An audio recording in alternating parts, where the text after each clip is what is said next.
A'udzubillahi minasyaitonirrajim. Bismillahirrahmanirrahim. Robbi a'udzubika min hamazati sayatin wa a'udzubika robbi ayahdurun. Robbi shrahli sodri wa yassirli amri wahlul 'uqdatam min lisani yafqahu qauli. Assalamualaikum warahmatullahi wabarakatuh. Salam sejahtera untuk kita semua. Rahayu, namaste, om swastiastu, namo buddhaya. Salam kebajikan dan sehat untuk kita semua. Beberapa saat ke depan kita akan belajar sama-sama. Saya akan menjadi teman perjalanan kita semua untuk belajar, membuka pikiran dan membuka hati, yang mudah-mudahan program ini, acara ini menjadi acara yang sangat bermanfaat untuk pengetahuan dan kesadaran kita. Oleh karena itu, sebelum kita mulai, mari kita menghadirkan diri kita utuh di sini saat ini.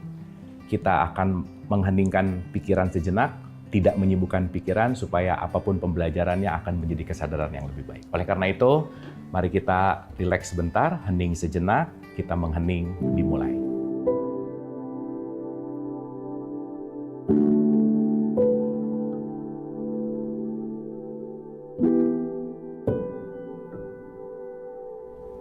Selesai dan terima kasih. Baik, hari ini kita akan berbicara tentang hal yang paling esensial untuk kita awali dalam perjalanan hidup, di mana yang penting untuk kita sadari dan kita ketahui, memaknai tujuan hidup. Terkadang kita suka bingung, kita suka cari tahu kanan atau kiri tentang hidup ini tuh sebetulnya untuk apa sih gitu. Ada 3 pertanyaan penting yang sangat-sangat penting untuk kita sadari, dan ini akan jadi pertanyaan seumur hidup. Untuk kita terus gali, untuk kita terus ketahui, untuk kita terus cari. Di mana pertanyaan nomor 1 ini fundamental sekali. Konteksnya adalah, pernahkah kita merenungkan dan berpikir kita tuh datang dari mana sih? Terus saya rasa dan kita menyadari, kita semua ini tidak ada yang pernah minta dilahirkan ke semesta raya. Nggak ada yang pernah minta jadi laki-laki atau perempuan, dilahirkan di rahim ibu siapa, di kota mana, dengan bentuk seperti apa, warna kulit, dan seterusnya. Terus untuk apa kita hadir ke sini? Dan pertanyaan yang paling penting lagi adalah yang nomor 3. Terus abis ini tuh mau kemana sih sebetulnya? Dimana ketika 3 pertanyaan ini tidak direnungkan atau jarang direnungkan, jangan-jangan kita hanya mengulang aktivitas sehari-hari. Diulang dengan kesadaran yang sama, diulang dengan pemikiran yang sama. Disitulah kenapa akhir-akhir ini kalau kita melihat angka kecemasan, khawatir, stres, depresi itu sangat tinggi. Karena jangan-jangan memang tidak menyadari tujuan kita untuk hadir ke sini ini untuk apa. Jadi hari ini saya bukan mau berceramah, saya bukan mau bertausiah, saya bukan mau mengajari atau menggurui, tapi kita akan jadi sama-sama belajar. Jadi jangan merasa digurui, jangan merasa diceramahi, tetapi mudah-mudahan apapun yang kita dapat dari pembelajaran kita di sini, ini akan menambah pengetahuan kita, dan yang lebih penting lagi adalah menambah kesadaran kita. Mari kita mulai dengan memaknai tujuan hidup. Mungkin bagi umat muslim khususnya, sering sekali mendengar kata-kata, dan ini saya rasa sangat sering sekali di pandemik akhir-akhir ini gitu. Di akhir-akhir ini kan kalau buka WhatsApp gitu ya, kadang-kadang suka deg-degan. Kenapa? Karena banyak banget message yang diawali dengan kata-kata innalillahi wa inna ilaihi roji'un. Tetapi yang jadi pertanyaan dan yang menjadi perenungan adalah, apakah ketika kita mengucapkan atau mengatakan, kita menyadari dan tahu betul apa yang kita ucapkan, dan dalam tanda petik, jangan-jangan saya cuma membunyikan, tetapi saya tidak memaknai apa yang saya ucapkan. Dan itu menjadi satu kebiasaan, di mana ada satu kebiasaan dan ada satu kebenaran. Dan yang paling sering ini, mari kita renungkan, membiasakan kebenaran atau membenarkan kebiasaan. Nah, saya kasih contoh. Mungkin saya akan sedikit kasih visual supaya mudah. Kita akan mengklasifikasikan. Klasifikasinya kurang lebih seperti ini. Konteks manusia, saya mudahkan kita akan jadi 4 bagian besar. Ya, untuk memahami sesuatu. Saya kasih level A, level B, level C, dan level D. Itu supaya mudah gitu. Jadi nanti mudah-mudahan kita sadar, oh ternyata saya masih di level mana dan saya harus ke level mana. Itu penting sekali. Karena begitu saya menyadari saya ada di level mana, saya tahu saya harus menuju level mana gitu. Oke. Supaya nggak terlalu serius banget, supaya nggak terlalu teoritikal banget, jadi pakai kata-kata yang gampang untuk diingat aja gitu ya kira-kira. Oke, level A itu saya sebut dengan yang namanya adalah level asbun. Jadi di sini cuman membunyikan. Jadi terkadang ada orang membunyikan, tapi dia nggak ngerti apa yang dia bunyikan. Jadi cuman bunyi, udah aja. Ya sama kayak tadi, boleh jadi mengatakan innalillahi wa inna ilaihi rajiun, dia cuman bunyi, tapi nggak tahu apa yang dibunyiin, nggak ngerti apa yang dibunyiin, gitu kira-kira. Maka naik satu level setelah bunyi, itu adalah tahu. Tahu berarti ada knowledge-nya. Tapi kalaupun cuman tahu, oh berarti kalau meninggal baca ini, kalau lahir baca ini, kalau lagi gimana baca apa, dan seterusnya. Itu hanya menjadi pengetahuan. Dan apa yang kita tahu itu belum akan membuat kita bisa menjalani kehidupan lebih baik. Karena kenapa? Pengetahuan yang kita ketahui belum tentu masuk ke level yang namanya paham. Maka orang tahu belum tentu paham. Tetapi balik lagi, paham ini belum cukup juga. Karena orang paham belum tentu mengerjakan atau melakukan. Belum tentu menjadi bagian dari dirinya. Saya kasih contoh sederhana. Kalau mungkin pernah mendengar ada kata-kata buta huruf. Di mana orang yang buta huruf dia tidak bisa membaca. Tetapi mohon maaf nih, meskipun dia bisa membaca, dia belum tentu juga memaknai. Misal, kalau ada lampu merah, jelas-jelas lampunya lagi merah. Tahu dong, artinya adalah harus diam. Tapi ada nggak orang yang jelas-jelas lampunya merah tetap jalan juga? Ada dong. Nah, berarti boleh jadi dia tidak buta warna, tapi buta makna. Karena dia tidak memaknai warna merah itu dia harus diam. Maka tahu dan paham itu belum cukup dalam menjalani kehidupan ini. Karena kenapa? Yang terpenting adalah level D yang disebut dengan yang namanya kesadaran. Maka begitu sudah mulai masuk ke dalam kesadaran, di situ kita akan masuk ke dalam konteks bagaimana kita bisa merubah kehidupan. Maka pengetahuan yang tidak difahami, kefahaman pengetahuan yang tidak disadari, itu tidak akan menjadi perilaku. Karena perilaku itu datang dari kesadaran, datang dari latihan yang kita ulang-ulang. Karena kenapa? We are what we repeat. Kita ini apa yang kita ulang-ulang. Nah, kembali kepada level-level ini. Saya kasih contoh sederhana begini. Ketika dapat message terus ada kata-kata innalillahi wa inna ilaihi rajiun. Oke, mungkin dari kecil familiar sekali dengan kata-kata itu. Mungkin dari kecil sering banget mengucapkan kata-kata itu. Nah, sekarang kita renungkan baik-baik kalimat innalillahi wa inna ilaihi rajiun. Karena kebanyakan orang tahu kalau udah dengar innalillahi wa inna ilaihi rajiun, pasti langsung yang ada di dalam pikirannya adalah kematian. Nggak salah. Tetapi ternyata innalillahi wa inna ilaihi rajiun itu bukan hanya urusan berbicara masalah kematian. No. Karena kenapa? Justru fundamental kesadaran kehidupan kita itu datang dari innalillahi wa inna ilaihi rajiun. Itu yang akan menjadi kunci kesadaran kita dalam kehidupan, itu yang akan menjadi pegangan kita, dan saya rasa ini adalah hal yang paling penting dalam kondisi kesadaran kita tentang innalillahi wa inna ilaihi rajiun. Oke, sedikit kita berbicara tentang pemaknaan katanya. Dalam bahasa, kalau kita baca di Quran gitu ya, ada konteks yang namanya inna, fa'in nama, atau lakod, atau walakod gitu misalkan.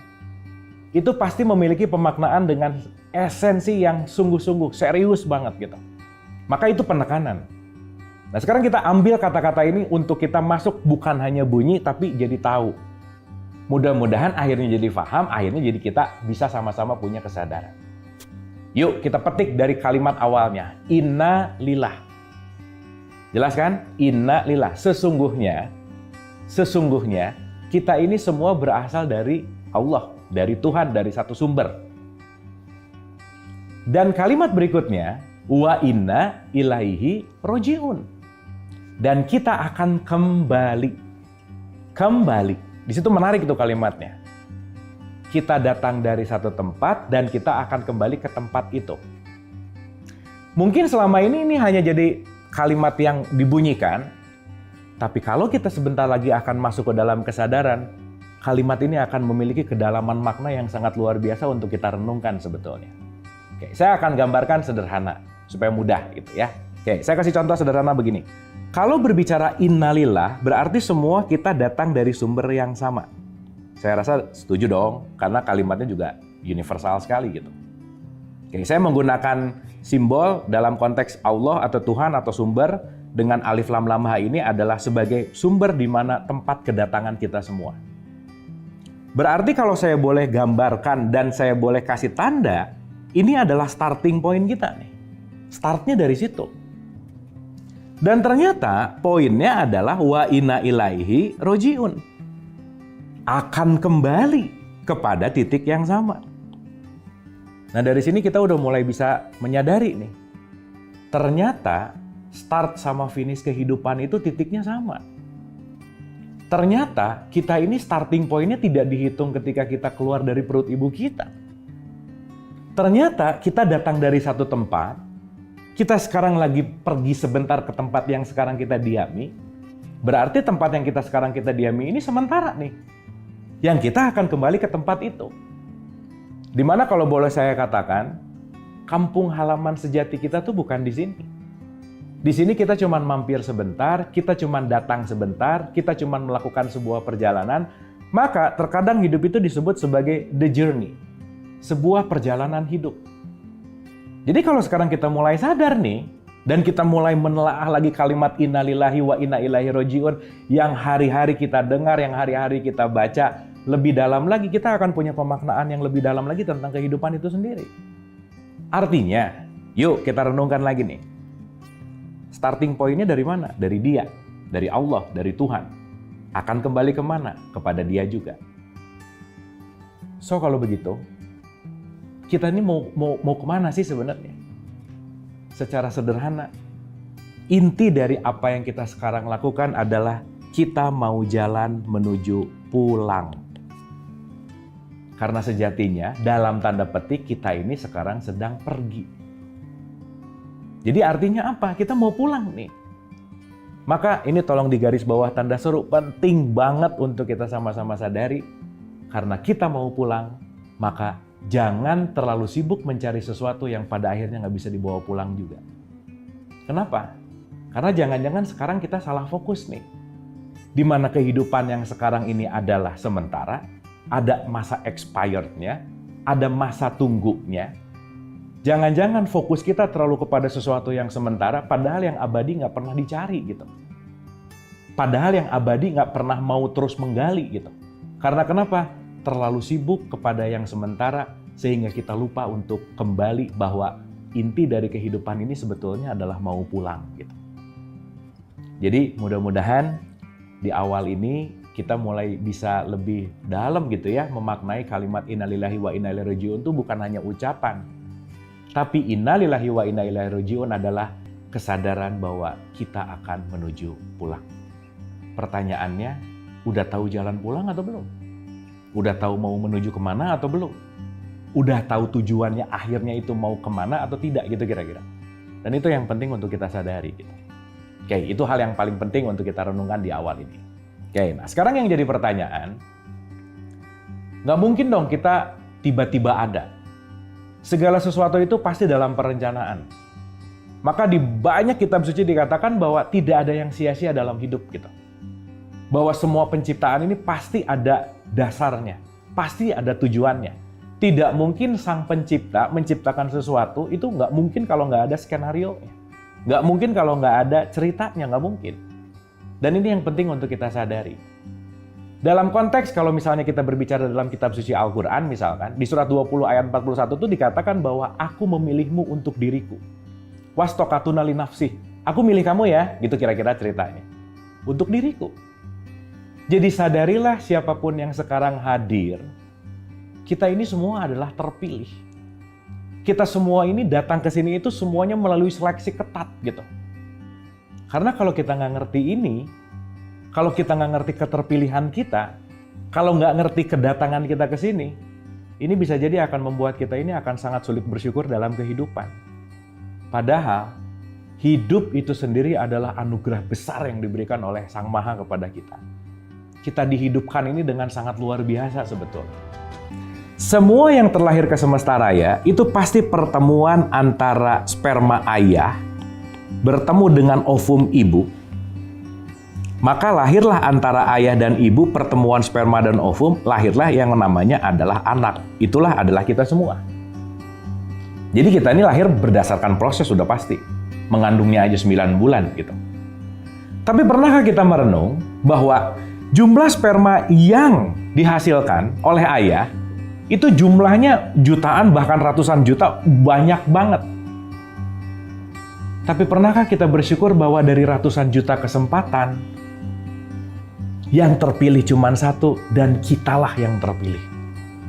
Berarti kita ini pemenang dari ratusan juta, kalau mau disebut casting gitu, audisi gitu. Kita ini kepilih dari ratusan juta peserta yang dipilih cuma satu. Berarti kan kita ini so special. Berarti kan kita ini memang dipersiapkan untuk dipilih gitu. Nah, ini hal yang kadang-kadang kenapa kita masih banyak mengeluh, kita masih banyak khawatir, cemas berlebih. Karena jangan-jangan kita tidak benar-benar mengenali diri gitu. Kita benar-benar jangan-jangan nggak sadar, nggak ngerti bahwa kita ini semua adalah terpilih. Maka kalau kita renungkan ulang, dari ratusan juta yang dalam tanda petik ikut audisi dan yang terpilih adalah kita cuma satu, the only one, the one gitu kira-kira. The one inilah yang akan menjalankan sebuah perjalanan yang sangat indah sebetulnya. Jadi di awal, mari kita sama-sama sadari bahwa hidup ini adalah berkah yang luar biasa, yang sebetulnya kita ini menang dalam kompetisi ratusan juta, banyaklah gitu intinya, dan kita adalah yang terpilih. Jadi poin pentingnya adalah sadarilah bahwa kita ini terpilih. Pertanyaan berikutnya, terus kalau terpilih untuk apa dipilih? Kan nggak mungkin tiba-tiba terpilih tidak ada job desk-nya. Nggak mungkin tiba-tiba terpilih nggak ada tujuan dipilih untuk apa. Kan nggak mungkin. Maka ada peran yang sangat-sangat sederhana. Kalau saya mau menggambarkan lagi dengan sangat mudah supaya kita menganalogikan gitu kira-kira. Gampangannya kurang lebih seperti ini. Kalau mau dimudahkan, Allah ini sedang membuat yang namanya grand skenario. GS gitu ya. Berarti ada skenario besar tuh. Di mana skenario ini mau dipersiapkan untuk sebuah panggung sandiwara. Saya sebut PS aja gitu. Ya kalau mau dianalogikan secara teatrikal, jadi ini mau ada pagelaran panggung besar banget. Allah sebagai dalangnya, sebagai dalam tanda petik sutradaranya, memerlukan aktor dan aktrisnya. Di mana untuk mengisi perannya, itu perlu casting. Dan kita semua ini lulus casting. Di mana yang terlahir adalah aktor aktris yang akan memerankan panggung sandiwara besar ini untuk menjalankan grand skenario atau skenario besar dari Sang Maha itu sendiri gitu. Dan kita terpilih. Tadi kita sadari bahwa innalillah wa inna ilaihi rajiun, kita datang dari Dia. Nomor satu yang harus kita sadari adalah kita semua adalah visitor atau kita semua ini adalah tamu. Maka kita harus tahu, harus ngerti, harus menyadari tamu tuh bersikaplah seperti tamu gitu kira-kira. Jangan jadi tamu yang dalam tanda petik kurang ajar gitu. Maka yang paling penting berbicara masalah tamu, yang namanya tamu tuh nggak pernah punya hak memiliki. Karena kita di sini hanya diberikan fasilitas. Tamu, sekali lagi, tidak pernah punya hak untuk memiliki. Tapi berapa persen manusia sekarang yang dalam tanda petik, udah jelas-jelas kita adalah tamu, udah jelas-jelas kita nggak pernah memiliki, tapi hobinya manusia itu merasa kehilangan gitu. Poin yang paling penting adalah, sadarilah bahwa kita semua adalah tamu semesta yang sedang menjalankan peran di mana kita tidak pernah memiliki apapun. Maka sekali lagi, ketenangan hidup juga akan dialami ketika mulai melepaskan rasa memiliki. Karena sekali lagi, kita nggak pernah punya apa-apa. Yang kedua, kita tamu ini adalah dikasih perjalanan untuk melakukan pembelajaran. Saya biasa mengatakan bahwa kita adalah visitor adalah learner, pembelajar, di mana hidup adalah belajar. Maka, setiap jam adalah jam pelajaran, setiap tempat adalah tempat belajar, dan siapapun yang hadir ke kita itu pasti mau memberikan pelajaran untuk kita. Gitu. Maka kalau mau dikatakan dalam sistem pendidikan, long life education, hidup ini semuanya pembelajaran. Maka ingat waktu kita sekolah kan, di setiap sekolah tuh pasti ada ujian untuk naik kelas gitu. Maka hidup ini adalah rentetan dari ujian menuju ujian untuk naik kelas kepada kelas kehidupan yang lebih baik. Tapi bedanya cuma sederhana. Waktu di sekolah formal, kita belajar dulu, baru ujian. Tapi di School of Life ini, di sekolah kehidupan ini, banyak hal yang kita diuji dulu, baru kita mengambil pelajaran dari ujian-ujian. Maka kalau kita punya mindset, kita punya kesadaran bahwa hidup ini adalah naik kelas menuju kepada kesadaran yang lebih baik, kita akan menyadari bahwa setiap detik dalam kehidupan kita sebetulnya dalam tanda petik adalah ujian kesadaran kita. Dan yang paling penting, nomor 3, pendatang yang sedang belajar, tujuan akhirnya, kalau saya boleh mengutip dari ayat Al-Quran, "Wama arsalnaka illa rahmatan lil alamin." Itu garis bawahi terakhirnya adalah lil alamin. Dan aku tidak menciptakan, mengutus semuanya, memilih semuanya, memerankan semuanya, hanya untuk menjadi rahmat bagi semesta alam. Poin yang paling penting yang akan kita dinilai dalam kehidupan ini adalah, saya selalu mengatakan ini adalah impact-nya. Impact dari kehidupan. Value hidup ini bukan dari seberapa tinggi jabatannya, seberapa kayanya, seberapa banyak mobilnya, seberapa terkenalnya. Itu bumbu kehidupan lah.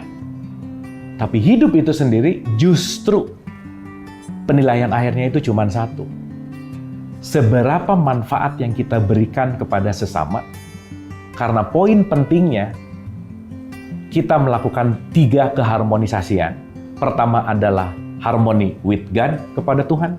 Yang kedua, harmony with nature, kepada semesta. Dan yang ketiga adalah harmony with people, tentu saja. Keselarasan dengan sesama manusia. Nah, oleh karena itu, mudah-mudahan pemaparan awal ini mulai menyadarkan kita tentang pemaknaan hidup gitu. Mulai menyadari bahwa kita lagi menjalankan peran yang sangat panjang. Kita lagi mau memerankan sesuatu yang sangat-sangat luar biasa, indah tentu saja. Karena kita semua ini adalah terpilih. Karena kita semua ini diberikan castingnya masing-masing. Diberikan kurikulumnya juga masing-masing.